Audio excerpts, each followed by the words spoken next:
In a quiet corner of Pamplona, a teenager was waking up at 5 a.m, not to train, not to watch football, but to brew coffee. Nico Williams wasn't chasing a dream yet. He was delivering espresso shots to construction workers, while his older brother trained with Athletic Bilbao's first team. But just a few months later, that same kid would tear through La Liga defenses and leave seasoned professionals in disbelief. The question is, how? The first time anyone took Nico Williams seriously. He wasn't even supposed to be on the bench, let alone on the pitch. It was late in the season. An athletic club were running on fumes. 2 forwards out injured, 1 suspended, and the academy scrambling for a body that could fill a shirt. That morning, Nico was behind the counter of a local cafe in Pamplona, wiping down espresso machines and handing out change. That evening, he was lacing up his boots under the fluorescent lights of San Mamés. The crowd barely noticed him. No chant, no buzz, not even a whisper. Just a kid in oversized boots nervously pacing the sideline. 78th minute, 1-1 draw. Manager points. "You're on." Nico didn't walk onto the field. He launched himself in. First possession, a throw-in. He controlled the ball with the calm of a veteran, turned on a dime, slipped between 2 defenders like he was late for a bus, and then a nutmeg so clean the crowd gasped. He sprinted toward the edge of the box, pulled his foot back for the shot, and missed. Just wide, inches wide, but that didn't matter. San Mamés had seen what they needed. The raw speed, the confidence, the fearlessness. That was the moment Nico Williams became a problem for defenders and a conversation for scouts. For most of his life, Nico Williams was invisible, not because he lacked talent, but because of timing. His older brother, Iñaki, was already a local legend, the first black player to score for Athletic Club, breaking appearance records, making national headlines. And Nico, just the skinny kid who borrowed his brother's cleats and got ignored at trials. Their parents had risked everything to escape, fled civil war, Ghana, Liberia, crossed the Sahara, the Mediterranean, border after border. They arrived in Spain with no money, no language, and no guarantee they'd survive the month. For years, the family lived in cramped social housing just outside Pamplona. Concrete walls, flickering lights, no privacy, no plan B. Iñaki got the headlines, Nico got the leftovers. While his brother trained, Nico swept kitchen floors, ran deliveries, and helped his mum scrub stairs in apartment blocks. His teammates wore Nike-sponsored kits. Nico wore hand-me-downs, 2 sizes too big. The worst part, everyone assumed he'd be great because of his last name. Coaches expected brilliance. Scouts compared him to a finished product. And when he didn't deliver immediately, they dismissed him as the lesser Williams. At 14, he almost quit. Told his family he wanted to work full-time and help pay rent. Told them football wasn't for people like him. His mum said one sentence. Then all of this was for nothing. Nico stayed. But he never forgot that feeling. A month after that quiet debut, Nico Williams was thrown into Athletic Club's starting 11 against Villarreal. No build-up, no fanfare. Just his name on the team sheet and 90 minutes to prove he belonged. From kickoff, it was chaos. Villarreal pushed high, confident the rookie couldn't hurt them. Big mistake. Just 7 minutes in, Nico turned on the jets. He collected a pass near the halfway line, took 3 touches, and then, like he was shot out of a cannon, blew past 2 defenders, nutmegged a third, and sent in a cross so sharp it practically whistled. Goal. Assistant San Mamés exploded. By the 15th minute, he'd sent 2 players sliding off camera. One was a World Cup veteran. By the 40th, he was drawing double teams. By the 90th, the commentator had gone hoarse, screaming his name. Un chaval sin miedo, the headline read the next morning. A kid without fear. Clips flooded social media. The sprint, the footwork, the shoulder drop, the swagger. TikToks called him the Basque Mbappé.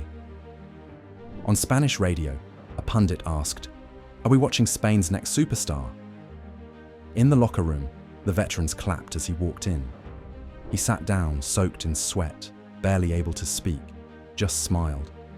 But his phone didn't stop buzzing for the next 3 days. Reporters, scouts, even agents he'd never heard of. One message stood out. It was from Iñaki. Just 5 words. Told you they'd see you. Overnight, Nico Williams became the headline, not the footnote. Sponsors came knocking. Interviews were stacked. His social media blew up. There were memes, edits, chants, kids wearing knockoff jerseys with N. Williams written in Sharpie. And still, he was just 19. The hype was loud, but so was the criticism. A goalless streak? Overhyped, one bad touch? Just vibes, a quiet game? Only playing because of Iñaki. The same media that once praised him for his courage now dissected his every movement. It got into his head. His dribbles became cautious. His shoulders slouched. In one match, after missing a sitter, he turned to the bench, eyes full of panic, like he'd just blown his entire career. But instead of folding, he adjusted, began training earlier, stayed later, watched film obsessively, journaled after games, told his agent to stop feeding him media headlines. His coach shifted his position slightly, less isolated on the wing, more involved in build-up. It worked. Nico started racking up key passes, drawing fouls. His game matured overnight. Then came the moment that shut everyone up, a call-up to the Spanish national team for the 2022 World Cup.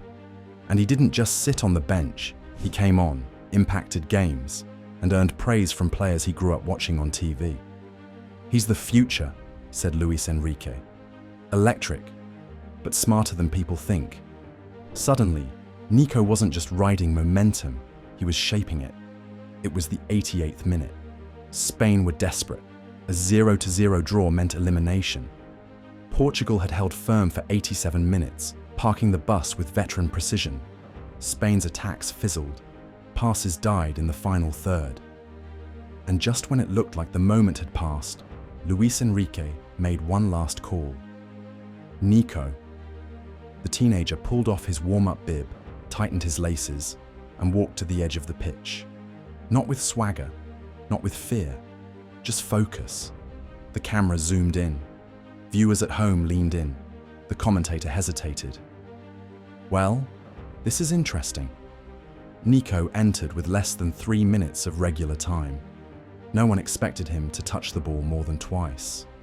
But when the pass broke loose down the wing, Nico ran, not jogged, ran. The kind of sprint that looked like gravity had been turned off. He reached the ball, dropped a shoulder, created a yard of space, and curled in a cross like it was measured with a compass. Morata met it. Boom! 1-0. The Spanish bench erupted. Fans in Seville screamed like a penalty had just been awarded in a World Cup final. Nico didn't even celebrate right away. He just turned, arms wide, absorbing the roar like it was oxygen. Cut to his parents in the stands. His mother covering her mouth, eyes wet, motionless. His father, hands in the air, yelling something inaudible, joy and disbelief all over his face. And in the press box, one old journalist said quietly, "He's not the future. He's now." Later in the locker room, a teammate tossed him a cold bottle of water and laughed. "From Barista to Barca, huh?" Nico just smiled. No words, just the kind of smile that says, "Told you so." But before the cameras left that night, one reporter asked him, "Did you ever think you'd be here?" Nico paused, looked down at his boots, then up, all the time.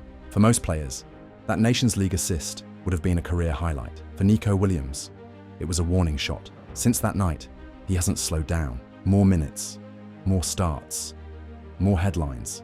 A goal against Real Madrid. A game-winning assist in the Copa del Rey semi-final. Every week, the stakes rise, and so does Nico. Now, Barcelona are watching. So are Arsenal, PSG, and half the Premier League. The price tag is rising, the pressure is heavier. But Nico still walks into training with a backpack, headphones, and that same unbothered grin. He's not just trying to follow in his brother's footsteps anymore, he's trying to leave his own. The kid who used to clean cafe tables now sends defenders to the floor. And every time he steps onto the pitch, one question remains: what happens when the forgotten brother becomes the star?